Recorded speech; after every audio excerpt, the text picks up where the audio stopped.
नमस्कार, मैं हूं प्रवीण दुबे। क्रिकेट में कहा जाता है पकड़ो कैच जीतो मैच। इसे यदि एमपी के किसी भी बड़े चुनाव के संदर्भ में कहा जाएगा तो क्या कहेंगे? उसे कहेंगे कि पकड़ो आदिवासी पिछड़े और जीतो चुनाव। एमपी में यूं तो चिन्हित केवल 47 विधानसभा और 6 लोकसभा सीटें ही आदिवासी वर्ग के लिए आरक्षित हैं। लोकसभा की 29 में से 6 यानी ट्राइबल जहां गया उसने मैदान मारा। विधानसभा चुनाव में ट्राइबल हमेशा खंडित रहता है, यानी कुछ जगह कांग्रेस के साथ और कुछ जगह बीजेपी के साथ जाता है। लेकिन लोकसभा चुनाव में अपना मत बीजेपी की तरफ इतना तो शिफ्ट कर देता है कि वो उस लोकसभा में जीत जाती है। दोनों प्रमुख दल यानी बीजेपी और कांग्रेस इस तथ्य को बखूबी जानते भी हैं। इसलिए दोनों के स्टार प्रचारक अपने अपने चुनाव प्रचार अभियान की शुरुआत इन्हीं इलाकों से करते हैं। बात पहले बीजेपी के सुपर हीरो यानी प्रधानमंत्री नरेंद्र मोदी की करते हैं। वे लोकसभा अभियान के प्रचार का आगाज करने झाबुआ आ रहे हैं। उनके आने के पहले बीजेपी के दिग्गज यानी प्रदेश अध्यक्ष वी डी शर्मा, संगठन के महामंत्री हितानंद और बाकी के नेता झाबुआ में चुनाव कार्यालय शुरू करवा चुके हैं। बीजेपी इस कार्यक्रम को भव्य बनाने में जुट गई है। कांग्रेस भी अपने सुपर हीरो यानी राहुल गांधी को इन्हीं इलाकों में लाने वाली है। तो आज बात करेंगे इसी आदिवासी वोटर्स की, जिसे साधने में दोनों दल जुटे हैं। इसके वोटिंग पैटर्न की भी कि ये लोकसभा और विधानसभा में अलग अलग तरह से वोट क्यों करता है। वही फग्गन सिंह कुलस्ते जब लोकसभा लड़ते हैं तो वही आदिवासी जिता देता है उनको, लेकिन जब विधानसभा लड़ते हैं तो वही आदिवासी उन्हें हरवा भी देता है। मोदी के दौरे से जाहिर है कि सिर्फ एमपी की 6 आदिवासी सीटें नहीं बल्कि देश की तकरीबन 47 आदिवासी बहुल सीटों पर क्या मैसेज जाएगा। बहुत सारे ऐसे सवाल जिन्हें लेकर एक खास पैनल के पास जाएंगे और कहेंगे जवाब तो देना होगा, लेकिन रस्मन सबसे पहले आपको दिखाते हैं एक रिपोर्ट, देखिए।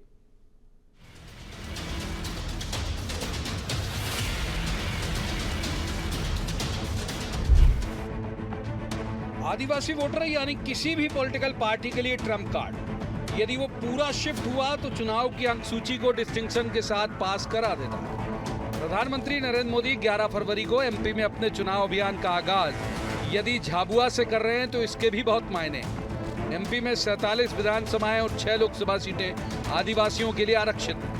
ये ठीक है, बीजेपी ने विधानसभा चुनाव में आधे से ज्यादा आदिवासी बहुल सीटों पर जीत दर्ज कराई, लेकिन फिर भी कई जिले ऐसे रहे जहां बीजेपी को नुकसान भी हुआ। इसके अलावा मोदी यदि कहीं जाते हैं तो इसके अर्थ सीमित नहीं होते बल्कि विस्तार लिए होते हैं। देश की तकरीबन 47 लोकसभा सीटों के आदिवासियों के लिए झाबुआ से संदेश भेजेगी बीजेपी। यही वजह है कि वहां चुनाव का कार्यालय भी बहुत जल्दी खुल गया और सारी तैयारियों का जायजा खुद प्रदेश अध्यक्ष वी डी शर्मा ले रहे हैं। संसदीय क्षेत्र के कार्यालय का आज उद्घाटन हुआ है। बहुत बहुत शुभकामनाएं। और इस बार झाबुआ पिछली बार के चुनाव में जो विजय की थी उससे और ज्यादा मतों से प्रत्येक बूथ पर चुनाव जीतने का संकल्प है। माननीय प्रधानमंत्री मोदी 11 तारीख को पधार रहे हैं। झाबुआ के अंदर दुनिया का सर्वाधिक लोकप्रिय नेता लोकसभा के चुनाव का आगाज 11 तारीख को झाबुआ से करेंगे। हम सब स्वागत की तैयारी में जुटे। एक वक्त था जब आदिवासी कांग्रेस का परंपरागत वोटर होता था। इस बार के चुनाव में भी कांग्रेस को धार की 5 में से 4, खरगोन की 5 में से 4 और मंडला की 5 में से 4 सीटें मिल गई। छिंदवाड़ा यूं तो सामान्य सीट है, लेकिन आदिवासी वहां भी बहुत हैं और वहां भी कांग्रेस को भरपूर समर्थन मिला। शायद यही वजह है कि राहुल गांधी की यात्रा का प्लान आदिवासी इलाकों में कांग्रेस ने किया है। हालांकि मोदी का दौरा कांग्रेस को भीतर से डराता तो है, क्योंकि वही एमपी में गारंटर बने थे और सत्ता दिला दी थी। लेकिन जाहिरा तौर पर कांग्रेस तो यही कहेगी कि कोई फर्क नहीं पड़ता मोदी के दौरे से। मोदी जी इस देश के प्रधानमंत्री हैं। उनको हर प्रांत में चुनाव प्रचार के लिए जाने का अधिकार है और यूं भी किसी भी कस्बे में जा सकते हैं। तो इससे कांग्रेस को ना कोई खुशी है ना कोई गम है। वहां अपनी पार्टी का प्रचार करें। विधानसभा चुनाव में भले ही कांग्रेस आदिवासी बहुल इलाकों में अच्छा कर ले, लेकिन पिछले लोकसभा चुनाव में भी मोदी की सुनामी ने सूबे की तकरीबन सभी सीटें छिंदवाड़ा को छोड़कर उड़ा ली थी। इस बार भी बीजेपी के पास चेहरा वही है और उनकी लोकप्रियता और ग्राह्यता दोनों पिछले चुनाव से ज्यादा है। ऐसे में कांग्रेस के लिए मुकाबले में टिके रहना भी एक बड़ी चुनौती होगा। Bureau report, BS TV। उन खास मेहमानों का मैं आपसे परिचय करा देता हूं जिनके साथ हम इस चर्चा को आगे बढ़ाएंगे। हमारे साथ हैं मिथुन अहिरबार, कांग्रेस के युवा विद्वान ऊर्जावान प्रवक्ता हैं। बहुत स्वागत है मिथुन जी का। दूसरे मेहमान है राजेंद्र सिंह, ये बीजेपी के विद्वान ऊर्जावान प्रवक्ता हैं। राजेंद्र सिंह जी का भी बहुत स्वागत। और तीसरे मेहमान है सरमन नगेले, वरिष्ठ पत्रकार हैं, बहुत अच्छे राजनीतिक विश्लेषक हैं। सरमन जी का भी बहुत बहुत स्वागत है। शुरुआत कर लेते हैं राजेंद्र जी से। तो राजेंद्र जी, क्या तैयारी झाबुआ में, और कौन सा गाँव वाँव तय कर लिया, कहाँ होगी रैली पीएम मोदी की?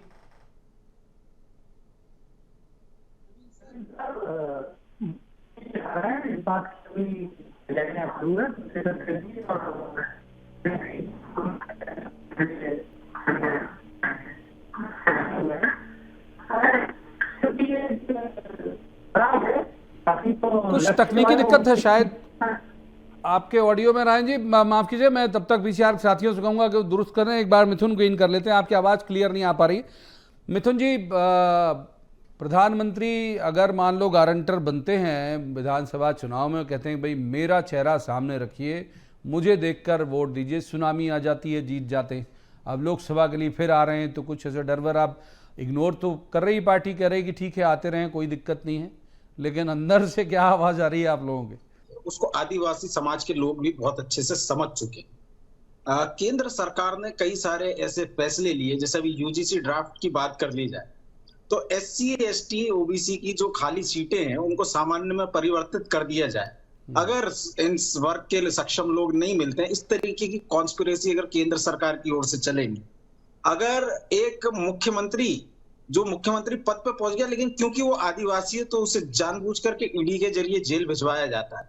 अगर एक आदिवासी राष्ट्रपति बन जाती है तो उसको ना राम मंदिर के लिए इनवाइट किया जाता है, ना उसको संसद में इनवाइट किया जाता है। तो ये आदिवासी समाज के लिए यदि इनकी सोच है, मध्य प्रदेश में इन्होंने आदिवासी दिवस की छुट्टी भी कैंसिल कर दी और समय समय पर भारतीय जनता पार्टी के लोगों के आरक्षण विरोधी बयान भी आते रहते। तो जहां कांग्रेस पार्टी ने SC ST एक्ट दिया, आरक्षण दिया, विभिन्न आयोग बनाए, इनके बच्चों के लिए हॉस्टल्स बनाए, इनके लिए फीस की, स्कॉलरशिप की व्यवस्था की, वहीं भारतीय जनता पार्टी ने हमेशा इनके अधिकारों पर कुठाराघात करने का काम किया। और यही कारण है कि कांग्रेस के पास जहां इतना कुछ बताने के लिए कोई भी एक संवैधानिक व्यवस्था, कोई भी एक संवैधानिक पॉलिसी इनके पास नहीं है जो इन्होंने बनाई हो, जो कि केवल आदिवासी समाज के लिए हो। यदि हो तो भारतीय जनता पार्टी को बताना चाहिए और आदिवासी समाज इस बात को अच्छे से समझता है और आने वाले चुनाव में इसका एक मजबूत जवाब भारतीय जनता पार्टी को देगा कि कैसे अपनी इवेंट की राजनीति में आदिवासियों का पूरा दिल पहले तो सवाल में कोशिश की, लेकिन आपकी पर्याप्त वक्त दिया। मिथुन जी एक बार देखते हैं, राजन जी जुड़ गए हों तो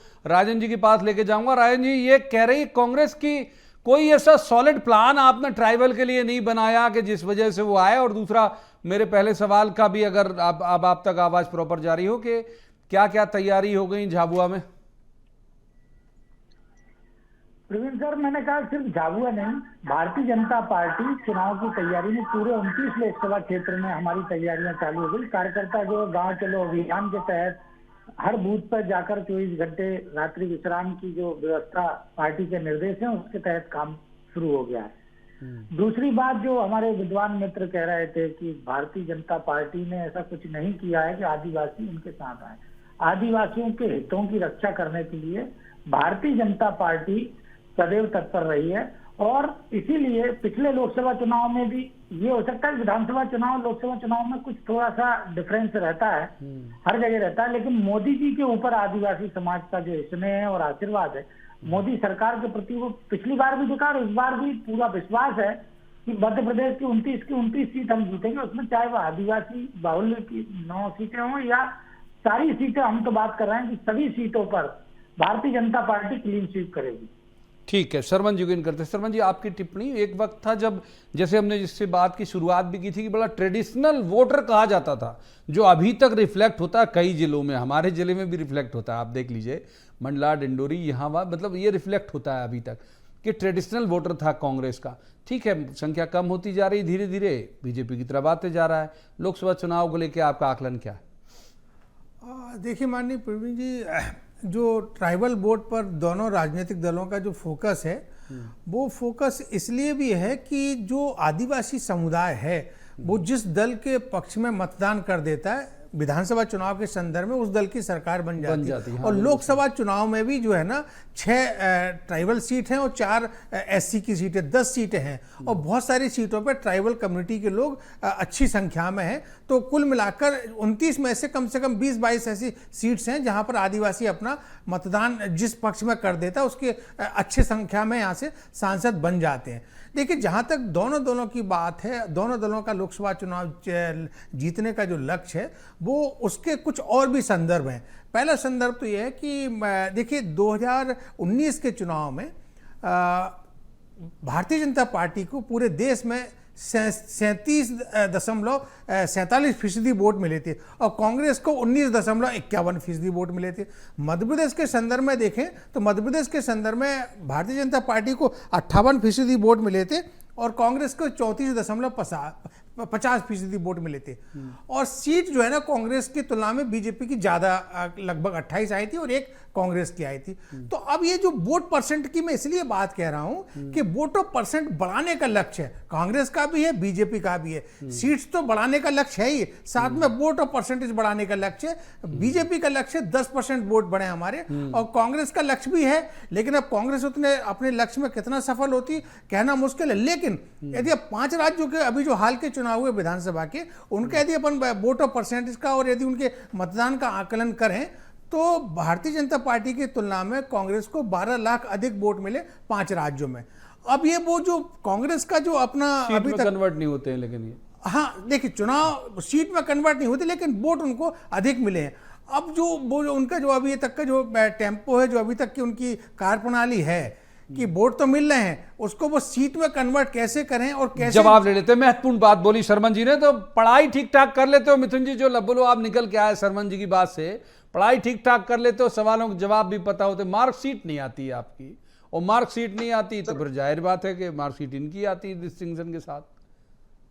सर मार्कशीट भी आई है ना, यदि 2023 के चुनावों को पैमाना बनाया जाए तो मंडला में तो कांग्रेस पार्टी को जो वहां की विधानसभा की 8 सीटें हैं उनका ये टोटल किया जाए तो हमें 16,000 वोट ज्यादा मिले। बालाघाट में भारतीय जनता पार्टी जीती, भारतीय जनता पार्टी को 8 विधानसभा का टोटल करें केवल 3500 वोट ज्यादा मिले, ये कोई बहुत बड़ी मार्जिन है नहीं। छिंदवाड़ा तो हम जीते हैं, अन्य सीटों पर भी जो परिणाम है वो हमारे पक्ष में ही, तो उसमें तो हम आगे हैं ही। लेकिन क्योंकि भारतीय जनता पार्टी ने पिछले 10 साल में केंद्र की सरकार के जरिए जो एक अभियान चलाया कि आदिवासी समाज के असल मुद्दों को सामने मत रहो, उन्हें हिंदुत्व के एक ब्लैंकेट में लगा करके और उनके वोट को परिवर्तित करने की कोशिश की, तो आदिवासी समाज ने उसका भी साथ दिया। लेकिन जब देखा कि जमीन पर आदिवासियों को जो मूल अधिकार हैं वो खत्म होते जा रहे हैं, यूनिफॉर्म सिविल कोड जैसे कानूनों से रोजाना आदिवासियों को डराया जाता है, यूनिफॉर्म सिविल कोड के अलावा भारतीय जनता पार्टी ने हाँ खत्म करने के लिए कई प्रयास किए हैं, जैसे कि मैंने बताया अभी आरक्षण को लेकर के या यूजीसी को लेकर, लेकिन इन्होंने कोई भी एक नीति अभी तक आदिवासी समाज के लिए नहीं बनाई जो कि आदिवासी समाज के लिए एक्सक्लूसिव हो। तो इस बात को लेकर के हम आदिवासी समाज के बीच जाएंगे और हम नहीं कहेंगे, हम तो आदिवासी समाज से पूछेंगे कि पूछिए भारतीय जनता पार्टी से कि ये अगर आपके वोटों की उम्मीद करती है तो क्या ऐसा आदिवासी समाज के लिए एक राजनीतिक इन्होंने निर्णय पॉलिसी के आधार पर, संविधान के आधार पर लिया हो जो केवल आदिवासी समाज जवाब ले लेते, अब जवाब ले लेते, अब जवाब लेते। रायन जी, एक इनकी मिथुन जी की बात से मैं आंशिक तौर पर सहमत हूं। कुछ जिले और मैं भी मेंशन कर देता हूं आपके सुलभ संदर्भ के लिए कि भी खरगोन की 5 में से 4, मंडला की 5 में से 4, धार की 5 में से 4 अगर जीत जा रही है कांग्रेस, और जहां शहडोल में चलो 7 में से 6 आपके पास आ गए, बैतूल की 4 में से 3, तो ठीक है यहां आप जीत गए। लेकिन कुछ जिलों में, और छिंदवाड़ा हम भले ही घोषित ट्राइबल डिस्ट्रिक्ट नहीं है लेकिन ट्राइबल बहुत रहते हैं, वहां भी इन्होंने ठीक परफॉर्म किया। इसका मतलब ट्राइबल पूरी तरह से नकार नहीं रहा अभी इन्हें। हेलो, सुन पा रहे हैं आप मेरी बात को रायन जी? सर आपकी शुरू की बात भी मैं मिथुन भाई की भी नहीं सुन पाया और आपकी भी। तो मिथुन भाई की शुरू की बात जिसका आपके लिए जवाब देना लाजिम है वो ये है, वो कह रहे हैं कि आपने कोई एक नीति नहीं बनाई उन लोगों के लिए, ट्राइबल के लिए, बल्कि आप डराते हो कई सारी नीतियां बना के। मैं उत्तर दोहराऊंगा तो वक्त निकल जाएगा, बल्कि आप उन्हें डराते हो और उनको भ्रम में डालते हो। और दूसरा, बहुत सारे ट्राइबल डिस्ट्रिक्ट में अभी भी कांग्रेस का जनाधार तो है, संवैधानिक पद है, उस पे आज अगर आदिवासी महिला को नेतृत्व करने का अवसर दिया, पूरे राष्ट्र का मान और सम्मान बढ़ाने के लिए आदिवासी समाज को हमने आगे लाए हैं, तो इससे बड़ा और क्या होगा। आज देश की राष्ट्रपति आदिवासी हैं और देश का इतने बड़े भारत गणराज्य का जो नेतृत्व है आदिवासी समाज को दिया है, इससे बड़ा मान और सम्मान और क्या दिया जा सकता है। तो ये जो कह रहा है कि आदिवासी समाज के लिए कुछ किया नहीं है या कोई नीति नहीं है, तो ये गलत बात है। आपने देखा होगा पिछली बार जब राज्यसभा की बात आई थी तो सोलंकी साहब थे।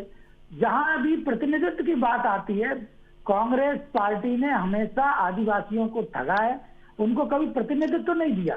जबकि भारतीय जनता पार्टी ने हमेशा उनको हर जगह, चाहे वो राजनीतिक क्षेत्र हो, सामाजिक क्षेत्र हो, हर जगह उनको मान सम्मान और पूरा प्रतिनिधित्व देने का प्रयास किया है, और जिसके कारण आज आदिवासी समाज जो है भारतीय जनता पार्टी के साथ जुड़ा हुआ है। ठीक है, एक बार सरवन जी करते हैं। सरवन जी, एक जो वोटिंग ट्रेंड की बात कर लेते हैं हम ट्राइबल के। मैं अभी ट्राइबल के बारे में थोड़ा ठीक ठाक समझ रखता हूँ, उनके बिहेवियर को लेके।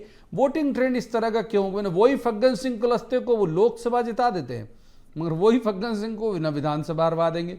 पिछले बार भी उन्होंने कमलनाथ जी की सरकार बनाने में बहुत बड़ा रोल प्ले किया था, लेकिन मोदी जी की गवर्नमेंट बनवाने में भी उतना बड़ा रोल प्ले किया कि 28 सीटें दे दी। ये जो ट्रेंड है ट्राइबल का, खासतौर पर ट्राइबल के ट्रेंड पे ही बात करें आज बजाय पूरी सीटों के।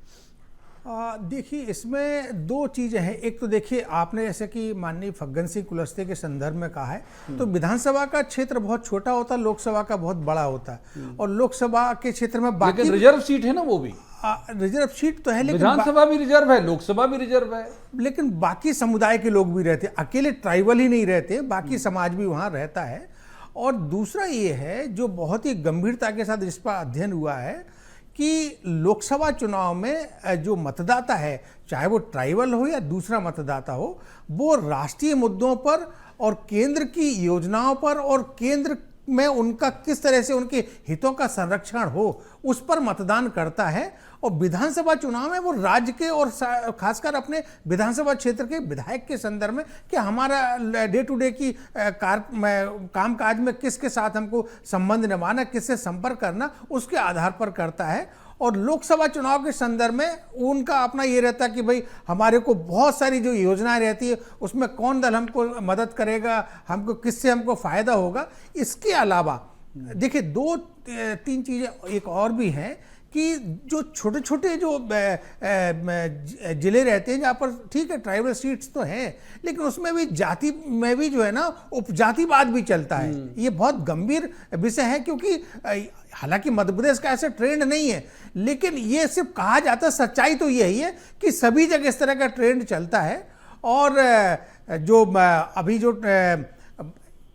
अभी लगभग 2 दशक से जो है ना बहुत सारा मतदाता जो है ना पढ़ा लिखा आ गया, पीढ़ी परिवर्तन हो गया है, बहुत सारा मतदाता जो है ना डिजिटली बहुत अवेयर हो गया है, सोशल मीडिया का यूज करता है, तो वो मतदान अपने अनुकूल इसलिए करता है कि उसको किस तरह का कहाँ कैसा लाभ लेना है। ठीक है, एक बार मिथुन जी को इन करते हैं। मिथुन विद्वान व्यक्ति भी हैं और कांग्रेस को समझते भी हैं बहुत बेहतर तरीके से। मिथुन जी, ये ट्रेंड कैसे देखते हो आप, जो पिछली बार भी जैसे मैंने उदाहरण दे दिया, आ तो गया था कमलनाथ जी के साथ, लेकिन फिर गया मोदी जी के साथ। अब अभी भी अगर सरमन जी की बात को लेकर को ही आप तक लेके आऊं तो कह रहे राष्ट्रीय मुद्दों और राष्ट्रीय लीडरशिप पे वोट करता है ट्राइबल। तो इस बार तो यूं भी फिर उनके पास मोदी हैं ही सुपर हीरो। नहीं, ये आपने बिल्कुल ठीक जानकारी दी। और कमलनाथ जी के साथ वो आए भी, और यदि कमलनाथ जी 5 साल सरकार चला लेते तो उनके जो विजन है, जैसे छिंदवाड़ा एक आदिवासी बाहुल इलाका है और आदिवासियों के लिए क्या क्या उन्होंने काम किया, वो मध्य प्रदेश में भी उस काम को फैला पाते, तो फिर आदिवासी समाज के लोग एक एक्चुअल जजमेंट कर पाते। लेकिन हमने देखा कोविड, फिर सरकार गिराना और क्या क्या चीजें हुई, शायद हमारी सरकार हमारे ओर से वो प्रयास उतने फलीभूत नहीं हुए। लेकिन मैं ये भी कहूंगा कि पिछला चुनाव और अगला चुनाव, जैसे मध्य प्रदेश की आप बात करें, तो इससे बड़ा मैंडेट भारतीय जनता पार्टी को 173 सीटों का 2003 में मिला था। 2004 में पूरे देश में भारतीय जनता पार्टी हार गई थी। तो पिछले चुनाव के कुछ आंकड़े होते हैं। हमारे तो मूल मुद्दा है कि आदिवासी समाज को भारतीय जनता पार्टी ने ब्लैंकेट में यदि छुपा करके रखा था, तो हम तो भारतीय जनता पार्टी को सच्चाई को सामने रखेंगे कि आपका चीफ मिनिस्टर एक व्यक्ति है होकर के अपने ट्विटर पे लिखता है कि ये समाज के लोग केवल अन्य वर्गों की यदि सेवा के लिए बने हुए हैं, तो ये आपकी मानसिकता है, सही मानसिकता। आप इससे पीछे क्यों हटते हैं, वो उस ट्वीट को डिलीट करवाते हैं? आपकी सही मानसिकता सामने आनी चाहिए। बार बार मैं पूछ रहा हूं, हमारे विद्वान साथी जो भाजपा से हैं, राजेंद्र सिंह जी, उन्होंने कोई अभी तक नीति नहीं, उन्होंने कहा कि साहब हमने राष्ट्रपति बना दिया आदिवासी को। ये राष्ट्रपति तो आपने मुसलमान को भी बनाया था, तो आप मुसलमान के या दलित के या आदिवासी यदि राष्ट्रपति बनाना जवाब ले पहचाना लेते है, तो आप कितने जवाब लेते समर्थक हो राजन जी, या मेरी नहीं बात हो, अगर आप वो तक तो पहुंच जनता रही हो तो जानती जवाब दे दीजिए। ये कह रहे हैं कि केवल एक तरह का पोस्टर बॉय बनाने से काम नहीं चलेगा, उनके नीचे मतलब ग्राउंड तक जाने के लिए जाके ट्राइबल के लिए क्या पॉलिसी है?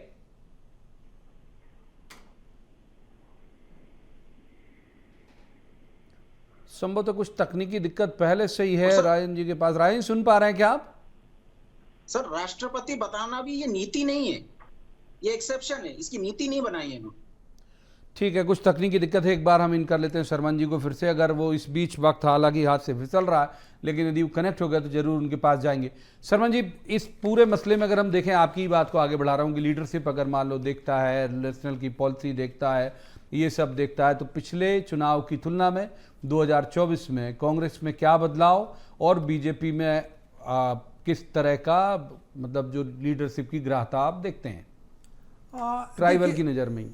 देखिए, ट्राइबल की नज़र में मध्य प्रदेश के संदर्भ में देखा जाए तो भारतीय जनता पार्टी के साथ में काफ़ी ट्राइबल लीडर हैं और सेंटर में भी है, और भारतीय जनता पार्टी लगातार कोशिश भी कर रही है और उन वर्ग के लोगों को अपने साथ जोड़ने के लिए वो लगातार काम भी कर रही है, और उनके अपने लोग भी, उनके वनवासी मंडल है, उनके बहुत सारे आनुषंगिक संगठन हैं और बहुत सारे उनके प्रकल्प हैं जो चलते रहते हैं। तो इससे भारतीय जनता पार्टी के साथ में ट्राइबल जो मध्य प्रदेश का मतदाता है वो ऐसा अभी प्रतीत होता है कि वो जाने कि थोड़ा सा मन तो बना रहा है, लेकिन ये मतदान में अभी लंबे समय है मॉडल कोड ऑफ कंडक्ट को लागू होने में, और चुनाव होने में अप्रैल या मई की बीच में होंगे, तो कहना मुश्किल है। लेकिन अभी जो ऐसी स्थिति देखने में आ रही है कि अपर हैंड अभी भारतीय जनता पार्टी का है, ना केवल मध्य प्रदेश में बल्कि पूरे देश में, क्योंकि 22 जनवरी के बाद से माननीय नरेंद्र मोदी जी ने एक नैरेटिव सेट कर दिया। और जो और बात वो डेवलपमेंट की कर रहे हैं, मंदिर जानबूझ के वो मंदिर को क्रेडिट की तरह नहीं ले रहे हैं बीजेपी के बड़े नेता, मतलब संगठन जरूर ले रहा होगा, बड़े नेता इस तरह वोट मांगने में कि नहीं साहब हमने मंदिर बनाया इसलिए वोट दीजिए, इस तरह की लाइन नहीं ले रहे हैं अभी तक। तो देखिए, माननीय मोदी जी के मैं 3 चीजें बता रहा हूं। पहला, उन्होंने क्या किया कि जो हार्डकोर वोटर है, बीजेपी कमिटेड वोटर है, उसको उन्होंने 22 जनवरी के बाद मुतमईन कर दिया कि अब आप हमारे साथ रहिएगा प्लीज। दूसरा, उन्होंने क्या किया कि दूसरे ही दिन जो है ना, वो तुरंत कर्पूरी ठाकुर जी को ओबीसी का जो लीडर रहे उनको भारत रत्न दे दिया कि एक ओबीसी वर्ग हमारे साथ आ जाए। और तीसरा, उन्होंने नीतीश कुमार को अपने दल के साथ में जवाब ले लेते हैं एक बार जरा इनको। राजन सिंह जी के पास बहुत देर से नहीं कहा कि माफ कीजिए, अब आप कनेक्ट अगर हो गए हो राजन जी, कुछ तकनीकी दिक्कत आपकी तरफ से आ रही थी शायद स्काइप के कारण, अगर आप सुन पा रहे हो तो इससे पहले कांग्रेस ने आपसे सवाल किया था कि ठीक है आप राष्ट्रपति बना देते हैं, बड़ा पद दे देते हैं, लेकिन उन्हें पोस्टर बॉय बना लेते हैं। इनकी मांग है कि भाई आपने जिलों में जाके, ग्राउंड में जाके, तहसील में जाके उनके लिए क्या किया? बात आई ना मिथुन जी की, ना भी आपकी आवाज आ रही है। जी हेलो जी, बोलिए, सुन पा रहे हैं आप मुझे? हेलो राजन जी, आपकी आवाज सुनाई दे रही है, दर्शकों को भी सुनाई दे रही है, बोलिए। अगर आप सवाल सुन चुके हैं तो जवाब दे दीजिए।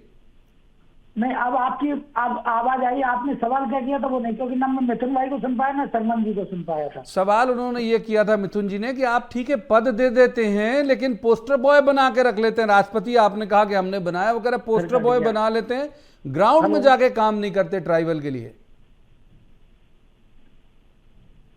हेलो, संभवतः कुछ तकनीकी दिक्कत है, फोन उनका एक बार और कट गया। मिथुन जी, एक बात जो है इस पूरे मसले को लेकर अभी शिफ्ट हो गई, उनका जवाब आ नहीं पाया। मैं कह रहा हूं कि एक बड़ा हीरो है ना भाई इनके पास, इनके चेहरे में। शर्मन जी भी कह रहे हैं कि भाई 22 जनवरी के बाद से तो और ऑरा बढ़ गया उनका, लोगों का रुझान उन तरफ और बढ़ गया। तो चिंताजनक नहीं लगता आपको कि 28 सीटें पिछली बार थी, मान लो इस बार 29 मार दी तो? लेकिन मुझे लगता है जो 22 जनवरी की कोशिश थी भारतीय जनता पार्टी की बुरी तरह फ्लॉप हुई है, क्योंकि देश के अंदर वैसा कुछ दिख नहीं रहा है कि भारतीय जनता पार्टी को कॉन्फिडेंस हो गया। देखिए, मंदिर के नाम पर भारतीय जनता पार्टी को जो लोग वोट देना चाहते थे वो तो वैसे भी दे ही रहे थे, अगर भारतीय जनता पार्टी ने उसको क्राइटेरिया बना के रखा था। लेकिन जो असल में जो लोग जानते हैं भारतीय जनता पार्टी की सच्चाई को, उनमें 1 वोट का भी इजाफा 22 तारीख की वजह से नहीं होने वाला है। पहले जो हो रहा था। उसी तरीके से जो लोग धर्म में यकीन करते हैं वो कांग्रेस पार्टी को वोट देते हैं, जो संविधान में यकीन रखते हैं वो कांग्रेस पार्टी को वोट देते हैं। आदिवासी समाज का धर्म क्या है ये भारतीय जनता पार्टी उनको बताती है कि आपको क्या लिखना है। तो आदिवासी समाज को इतना कमजोर ना समझे भारतीय जनता पार्टी के लोग। आदिवासी समाज अपना धर्म भी अच्छे से जानता है और अपना कर्म भी अच्छे से जानता है। इस चुनाव में अपने कर्म को अंजाम देगा और भारतीय जनता पार्टी की धर्म की राजनीति को धराशायी करेगा। राजन जी, जवाब अगर आप सुन पा रहे हो तो आज कुछ शायद आप भोपाल से बाहर हैं, अभी आ रही क्या मेरी आवाज आपको? प्रवीण सर, आपका सिर्फ एक चीज सुनी थी कि आपने जो मिथुन भाई कह रहे थे कि शायद पोस्टर वाय बनाकर छोड़ ठीक है, तो उसी का जवाब दे दीजिए। और ग्राउंड में काम नहीं कराते हैं ट्राइबल के लिए, ये कह रहे थे वो। देखिए, ग्राउंड में अगर ट्राइबल को उन्नति नहीं होती है, ट्राइबल को भारतीय जनता पार्टी की तरफ से कोई योजनाएं नहीं दी जाती, लाभ नहीं दिया जाता, तो क्या ट्राइबल सिर्फ पोस्टर वाय की जो आप बात कर रहे हो पोस्टर वाय बना के रखा मोदी जी को? ऐसा नहीं है। मैं एक तो सवाल भी नहीं समझ पाया किसके लिए पोस्टर मोदी जी को नहीं, वो कह रहे हैं कि ट्राइबल लीडर्स को पोस्टर बॉय बना देते हैं पद देके, और उनके और असल ट्राइबल के लिए काम नहीं करते, ये कहना था उनका। नहीं, असल ट्राइबल के लिए कैसे काम नहीं करा जा रहा? आप आदिवासी अंचल में जाइए, उनको मूलभूत सुविधाओं में कितनी प्रदेश सरकार और केंद्र सरकार की कई योजनाओं के तहत उनको लाभान्वित किया है। आप स्वयं क्षेत्रों में जाते हैं, आपने कितनी यात्राएं की है, आज इसमें विकास नहीं है। क्या पहले 2014 के पहले सैकड़ों गाँव ऐसे थे आदिवासी जहाँ बिजली नहीं थी, पानी नहीं थी, मूलभूत सुविधाएं नहीं थी। आज आदिवासी वहाँ पे मूलभूत सुविधाओं में विस्तार किया गया है।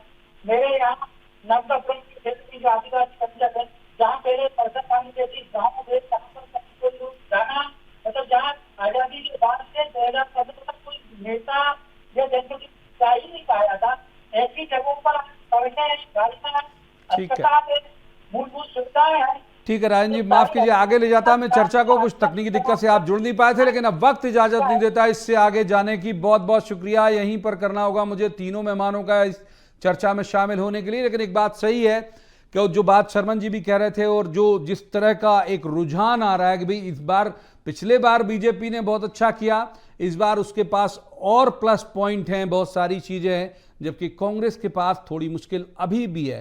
होगा क्या इन रैलियों से, कितना इंप्रेस होगा ट्राइबल, ये तो तब पता चलेगा जब लोकसभा चुनाव के नतीजे आ रहे होंगे। आज की चर्चा में इतना ही, कल किसी खास मसले पर खास पैनल के साथ बैठकर कहेंगे, जवाब तो देना होगा। आप देखते रहिए BSTV।